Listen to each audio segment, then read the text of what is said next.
Is it worth it? And I said, I don't think it's worth it anymore. You know, I'm not going to be able to make any more money. I'm already making good money. I'm already in the magazines. Every magazine I've been on the cover of already. Yeah. You know, so what more can I squeeze out of bodybuilding? Right. You know, so that's when I decided, you know, I'm going to transition out. It's probably one of the hardest things to do, not just to walk away from the competitive aspect, but what do I do with my body? You know, I spent so much time, you know, as a bodybuilder, most bodybuilders can understand we want to be big all the time, you know. Yeah. We feel good when we're in the gym. You can walk around, we can lift a lot of weights. And that's kind of like a side effect of being on anabolics because it makes you feel amazing. You're like this. Yeah, like when you say amazing, it's like you're 18, 20. It makes you feel like you're consistent. Yes. That's why, you know, I personally think at a certain, like my personal opinion, I think it's great to be running small amounts after your testosterone naturally starts decreasing. I always thought it was something you should do. Yeah, that's where the doctors should be promoting. You know, I mean, there's a small select few doctors that are actually promoting the proper way. There is a time and place for anabolics. You know, if you guys are over 30, you really should sit down with an educated doctor that really knows about testosterone or TRT. Spends time on it. Yeah, that understands that. You know, usually if you're 35 and over, you're probably not going to be producing testosterone like you were when you're 20.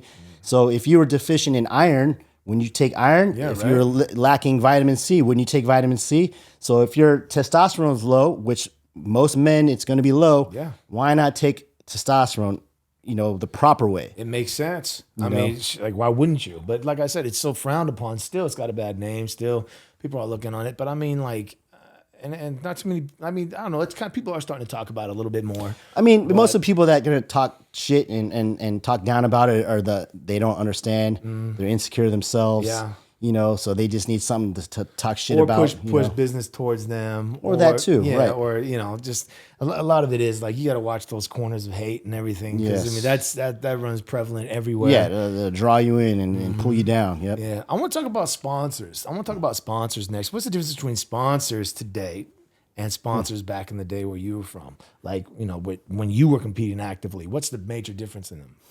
Well, you know, I can tell you right now, the biggest change in probably most industries has been the introduction of social media.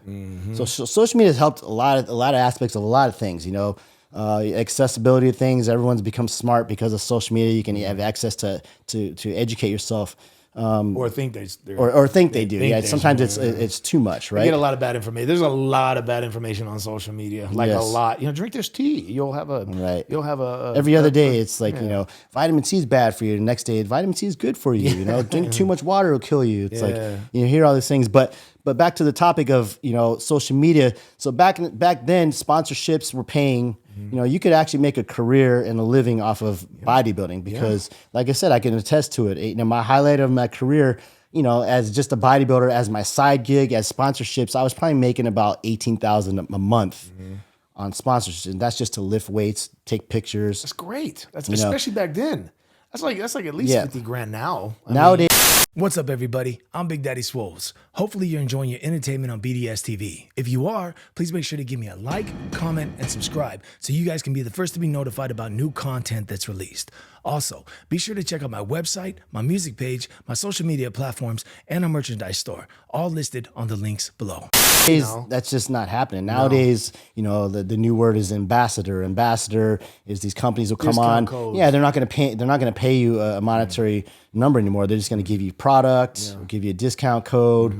You know, and a lot of kids, there's tons of kids out there that'll grab a hold of that and they'll take that. So because they feel like they're a part of something. But and at the end of it, it's like, you're not only, like, I hate to be a hater on companies, you know, and say that, but as a business standpoint, you should value who you are and not accept something that you can go make, you know, standing in front of Home Depot in one day or something like that. Yes. You know, I mean, like, value your work ethic, value what you put in, value the stuff that you're putting in your body.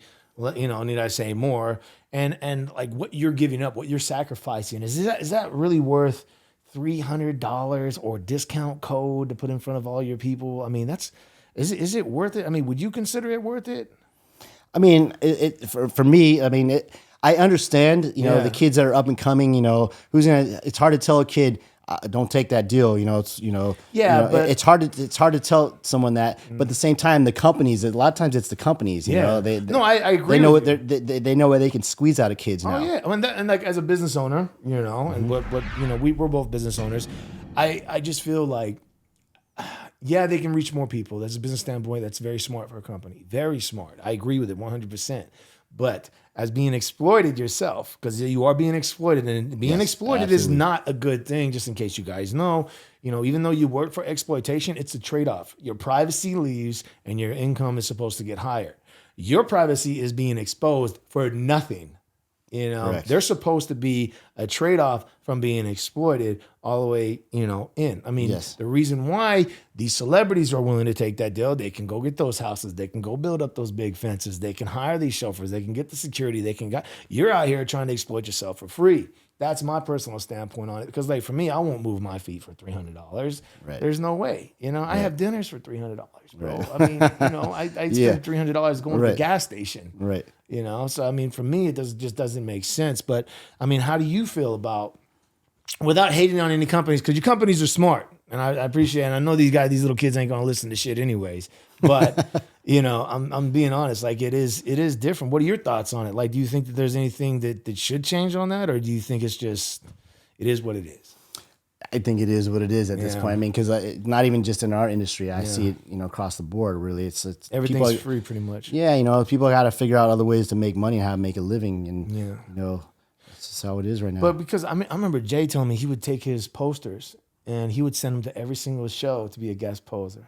That guy's a business mogul. Like that guy, like every time I talk to him, I'm trying to pull some kind of like, like idea from him or something. That's kind of like what I did. Like, when I was an amateur, I remember going to the Olympia and going to the Olympia Expo and seeing all the booths. And I was just walking around and just thinking, man, what do I have to do to get behind that booth and have people waiting in line and these guys are making money and all the girls are gawking at him. All the guys are like just like jocking them, whatever, And so I remember the next Olympia I come to, I'm going to put together, no one told me to do this. I put together my own press packets. Yeah, that's awesome. So I would get the little manila envelope and I would put my picture on there and I put like, accomplishments, titles. Yeah, kind of like a resume. And I literally went to every booth and I said, who's the marketing person here? And gave him my thing. And that's how I hustled. That's how I was making that money at that age. Not too many people do that. Right. Yeah, it's also, you guys, there's so much money out there as far as these supplement companies go. They have to sponsor people. They're not telling you that, but if you come to them with an idea that's going to help brand their company or a following or something like that, these companies that make millions and billions of dollars, they're looking for tax write-offs. Every successful business has to spend money, you guys.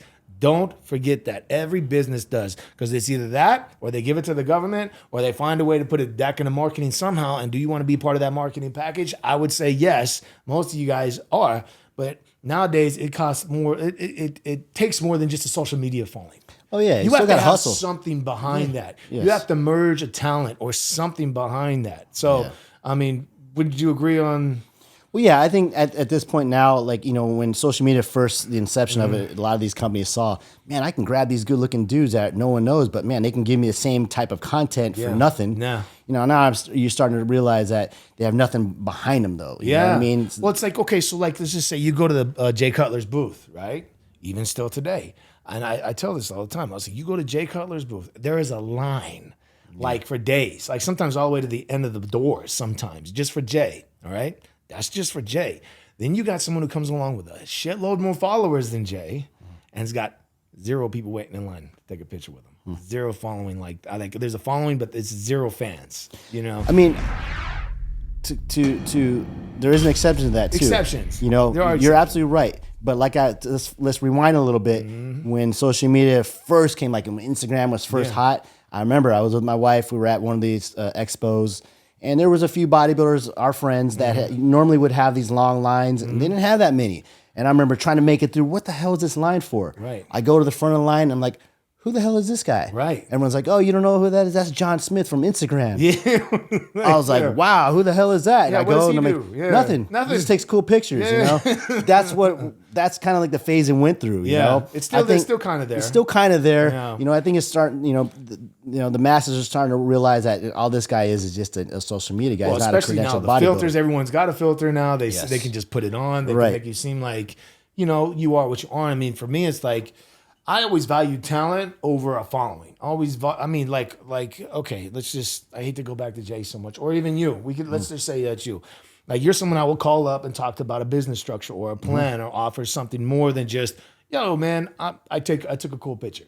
You know, right. You know, I mean, I know there's so many people out there with millions of followers that aren't making anything. Oh yeah. Like, there's no money like involved with that. Right. I mean, you're just like free exploitation, just you know, gone. Right. But like someone like Stan, you know, I could sit here and I could talk about how to create an idea, an investment, capital use, anything that we want to portray or put towards something, we can do it. There's not too many bodybuilders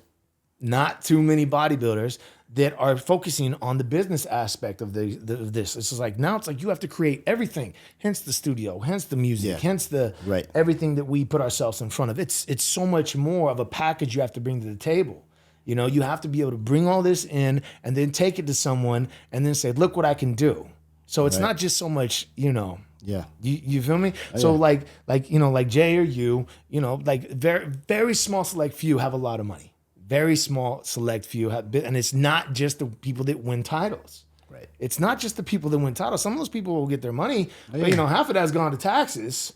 You know, and if they're married, that's alimony right there. You know, or, you know, ex-wife type stuff. You know, whatever kind of bills, man, you got some trouble. I mean, what's $200,000 in LA? I mean, that's like, what's that, rent? For a year, you know what I'm saying? Like, that's not gonna do anything, you know. $400,000. I look at them, you know. I'm not trying to say it's not anything, but it's not gonna. You can't retire. Really, a millionaire does not have the same meaning, especially here in big cities like Los Angeles, New York, Florida. You know, millionaire is like almost like average income now. Yeah, well, dude, I mean, especially if you bought a house like 15, 20 years ago, you've already made $1 million out here. So you're just going, you know, you pull your equity out of it. You know, they got $1 million to invest everywhere, but it's still just so. You know, you know, and that's just one of those things that I've always admired about you, Stan. Like, you're one of the guys that knows how to maneuver your way through things, and you're still very successful, and you're still moving. You know, and you've had that trait since what? Since you were in high school. I always, you know, had a business mind, and I always looked at bodybuilding as it's my hobby that I happen to make money at. I never threw all my eggs in and was like, this is what I do. I'm a pro bodybuilder, and that's it.